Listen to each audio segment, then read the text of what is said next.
안녕하세요. 오늘 저희가 좀 깊이 들여다볼 자료는요. 에베소서 5장 3절에서 14절 말씀에 바탕을 둔 잠자는 교회여 깨어나라 제목의 설교 발췌본입니다. 네, 영적인 각성, 또 뭐랄까 빛의 자녀로서 어떻게 살아야 하는가 이런 핵심 메시지를 중심으로 한번 살펴보겠습니다. 네, 설교에 담긴 비유나 또 실천적인 요구들 이런 것들을 같이 좀 짚어보려고 하는데요. 바로 시작해 볼까요? 좋습니다. 이 설교가 시작이 좀 인상적이에요. 카터 콜론이라는 목사님 이야기로 시작하는데요. 아, 네. 그 9.11 테러 때 이야기죠. 맞아요. 그 뉴욕 쌍둥이 빌딩 무너졌을 때 바로 그 직후에 그라운드 제로 근처 교회에서 하셨던 설교를 인용하더라고요. 네. 무너지는 건물에서 막 소방관들이 도망치세요 외쳤던 그 절박함, 거기서 영감을 얻었다고 하죠. 그렇죠. 근데 여기서 흥미로운 지점은 콜론 목사가 이 도망치라는 외침을 이걸 영적인 영역으로 가져왔다는 거예요. 영적인 영역이요? 어떤 의미죠? 그러니까 단순히 뭐 건물이 무너지는 그런 물리적 위험이 아니라 예를 들면 뭐 번영 신학이나 자기 개발 아니면 특정 정치 성향에만 너무 치우친다거나 아, 성경의 본질과는 좀 거리가 먼 가르침들. 그렇죠. 그런 것들로부터 살기 위해 도망치라 이렇게 촉구하는 거죠. 마치 무너지는 건물 안으로 다시 뛰어드는 것만큼이나 영적으로 위험하다 이런 강한 경고인 셈입니다. 와, 도망치라는 표현이 정말 강렬하네요. 어떻게 보면 좀 과격하게 들릴 수도 있겠는데요? 그럴 수 있죠. 하지만 핵심은 그만큼 영적인 분별력이 중요하다는 촉구로 봐야 할 것 같아요. 아, 겉보기엔 좋아 보여도 사실은 우리 영혼을 잠들게 하는 것들로부터 돌아서라. 네, 바로 그겁니다.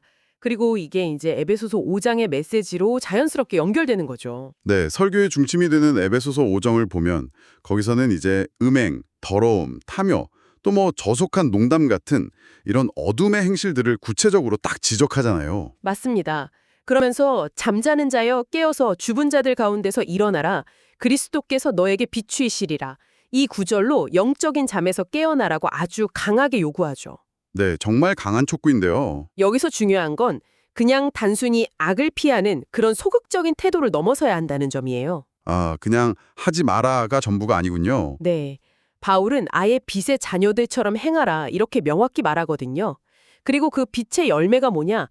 바로 모든 착함과 의로움과 진실함이라고 구체적으로 딱 짚어주죠. 어둠을 피하는 걸 넘어서 더 적극적으로 빛을 발하는 삶을 살아라 이런 요구로 들리네요. 맞아요. 단순히 안 하는 것이 아니라 적극적으로 하는 것에 방점이 있는 거죠. 근데 이 빛의 자녀처럼 행하는 것, 이게 좀 좋은 말인데 실제 생활에서는 좀 어떻게 나타날 수 있을까요? 약간 추상적으로 들릴 수도 있을 것 같아서요. 설교에서도 그 부분에 대해 실마리를 제공하는데요. 에베소서 5장 11절 어둠의 일에 참여하지 말고 도리어 책망하라는 구절을 인용합니다. 책망하라, 좀 꾸짖으라는 의미인가요? 원래 단어의 의미는 드러내다, 폭로하다에 더 가까워요. 그런데 이 설교는 여기서 중요한 건 직접적으로 막 비난하고 공격하는 방식보다는요. 아, 그런 방식보다는 그 삶 자체가 어둠을 그냥 자연스럽게 드러내도록 하라는 거예요.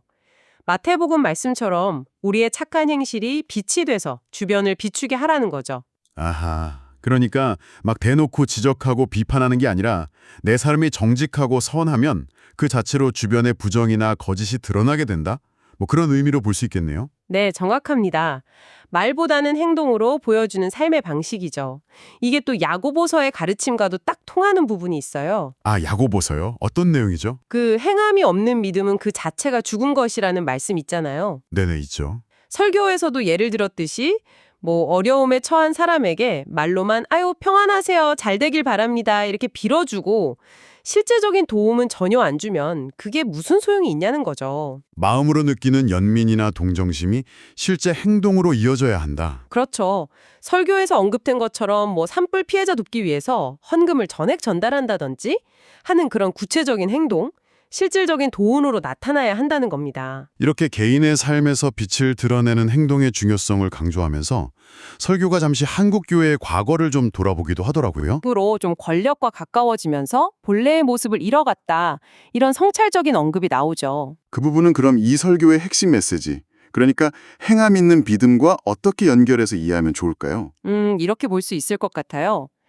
교회가 다시 사회의 빛과 소금 역할을 회복하려면 그게 뭐 세상의 권력이나 영향력에 기대서 되는 게 아니라는 거죠. 아, 힘을 키우는 방식이 아니라 네, 오히려 그 착함과 의로움과 진실함이라는 빛의 열매, 이것을 정말 실제적인 행동으로 보여주는 그 진정성, 거기에 달려있다는 점을 좀 시사하는 것 같아요. 말로만 외치는 구호가 아니라 삶으로 증명되는 신앙, 그걸 요구하는 거군요. 그렇죠. 바로 그겁니다. 자, 오늘 이렇게 쭉 이야기를 나눠봤는데요.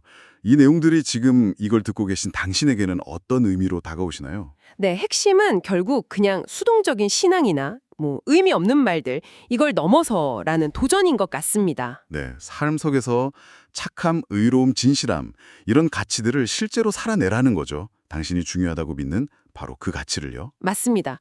먼저 나 자신의 삶을 변화시키는 것에부터 시작하는 거죠. 그 변화가 자연스럽게 주변 세상에도 좋은 영향을 미치게 될 테니까요. 마지막으로 한번 스스로에게 질문을 던져보시면 어떨까 싶습니다. 오늘 설교는 해로운 것으로부터 도망치는 것과 또 긍정적인 가치를 적극적으로 살아내는 것, 이 두 가지를 함께 이야기했잖아요. 네, 그렇죠. 대비되면서도 연결되는 두 가지였죠. 당신의 삶을 한번 돌아보세요. 혹시 당신의 영혼을 좀 지치게 하거나 혹은 잘못된 길로 이끄는 무언가가 있다면 의식적으로 도망쳐야 할 영역은 어디일까요? 그리고 동시에 아주 작아 보일지라도 괜찮습니다. 구체적인 착한 행실을 통해서 빛과 의로움 그리고 진실함을 더욱 적극적으로 살아낼 수 있는 부분은 또 어디일지. 네, 한번 깊이 고민해보는 시간을 가져보시는 건 어떨까 합니다.